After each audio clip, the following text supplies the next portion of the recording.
Hey guys, good morning. Happy Thursday. It's Daryl here. It is 8 a.m. here in Connecticut on the East Coast, and I'm waiting to catch a train. I'm out of here. I'm tramping out of here.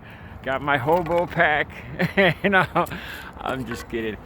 Hey, before I get into the video, check out that snow pusher behind me. For those of you guys that live in parts of the country, the world that don't have snow, check out that baby. That's a V on the front of that. That's made for like 12-foot snowbanks or snowfalls. That thing's pretty impressive, huh? This is the Boston Main Line. Anyway, this is a train museum. Anyway, all right. This kind of, as you can tell, it's going to be kind of spur of the moment for my heart. I want to talk. There's a few things that I was trying to work into a video, and they're just different thoughts. And this is it. All right, Brad Raffeensperger. I mentioned him in another video. He is the, he's the Georgia Secretary of State. He is the one that brought to light Lindsey Graham coming to him, and Brad Raffeensperger. He's the Secretary of State, like I said, and his interpretation, which seems believable, is that Lindsey Graham was more or less pushing to see how they could throw out legal ballots in the cities. That's pretty much what he was getting at. But I want to talk about Brad himself. This is the kind of person I think that there's fewer and fewer of. I know I'm biased, but with Trump and his persisting with this election fraud stuff, you're seeing a clear division in the Republican Party. The Republicans who are true Republicans in their heart, and for them it's about the country. It's about the country, like with Brad Raffeensperger. For somebody even like Mitt Romney, another Republican. These are guys that I would vote for. They have integrity. There's a few things we disagree on, but I can respect them. Now the people that continue with this stealing, this backing Donald Trump, I'm looking at this, and then I think about our adversaries across the world, China, Russia, and how they just must be loving this. I also thought about, I got to be careful what I say here, but other events back in 2001, September 2001, that shook the country. We were taken off guard. There was a lot of things we should have noticed, but we didn't. And I think about what's going on now. We have the president in the Oval Office that is solely concerned with nothing but himself. It worries me. And then the fact that he's firing people from the Defense Department of Homeland Security. I really wonder who's at the helm of this ship. Who is minding the shop? And I'm sure this is, without a doubt, you gotta think this has crossed our adversaries' minds.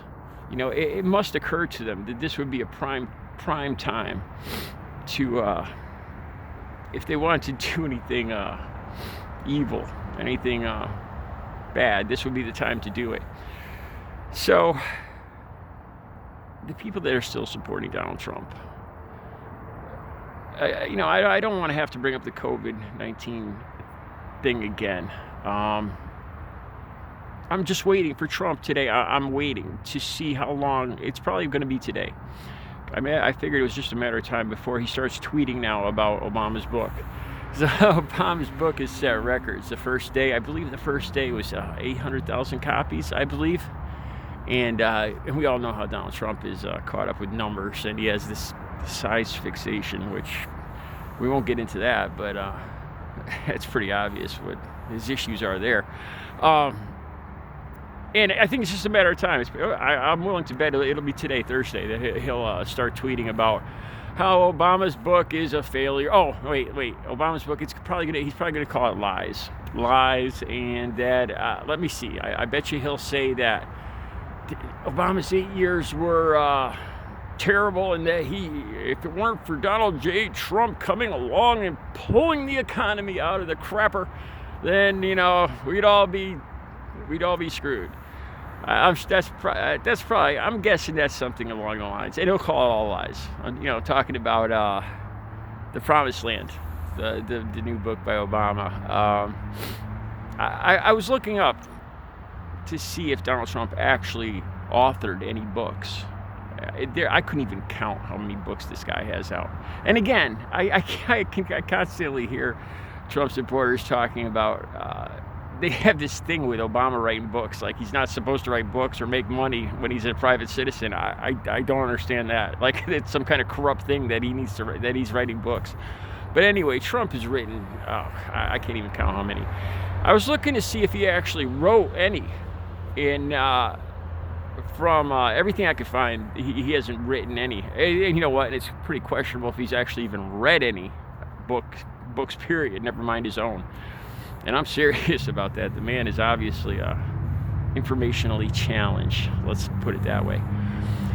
So I was looking into ghostwriters, and it's pretty obvious. And even the ghostwriters that he had despise him, fear what's going to happen to the country. These are the people that worked for him and wrote the books for him, and they have nothing good to say about him either. It's a scary time, man. The thing that scares me, it's not that Trump is going to stay, pull a coup and stay in office, because it's pretty obvious at this point that our system and the majority of people are just getting fed up with it. What worries me is the people that have mischievous, bad ideas, our adversaries, and what could happen at this time, and also, of course, the virus. It worries me, because, like I said, there's nobody at the helm right now, and Donald Trump is taken to attacking Brad Raffensperger. He actually supported Raffensperger in the 2018, but as usual, anybody that doesn't toe the line, that doesn't agree with every outlandish thing that Donald Trump says, he fires. And he talks about having the best and brightest people, and you can't have that if you're not willing to listen to people's ideas and other people's views and compromise, and perhaps once in a while even admit that you might not be right. You're never going to attract the best and brightest people, anything but. You're going to attract people that are weak, lying cowards that will say anything to keep their job or for money. I mean, that's got to be obvious by now.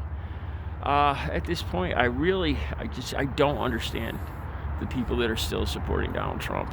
At this point, is it about your country or is it about the man? And I already know what you guys are going to say. You're trying to defend democracy because it was a rigged election. Another interesting thing, one last thing, Brad Raffensperger, one of the comments he made about the two Republicans running on the runoff for the Senate in Georgia, interesting point he made, that these two senators, you have to excuse me, I don't remember both their names offhand, but Brad made this point that they're both spewing the same stuff, the same rhetoric that Trump is, that it's a rigged election, blah, blah, blah. But Raffensperger made this point that they've had a couple of years for voter reform, for voting reform and all that. They had the time and the means to work on these things, and they didn't pass one law or anything. And now they're saying it's a rigged election because they're in a runoff. It was a good point. Raffensperger is one of those Republicans that I could actually respect. Anyway, just some thoughts off the top of my head. Keep a lookout for the Trump's tweets today. I'm willing to bet I would be shocked if I would die if Trump did not put out a tweet commenting on Obama's best-selling book already after one day, bestseller. That's another thing. He's on the best-selling list already, Amazon after one day, and New York Times, I think, all the bestseller lists. So Trump's got to be not a good month for Mr. Trump. All right, you guys have a good Thursday. I'll be back later with another video.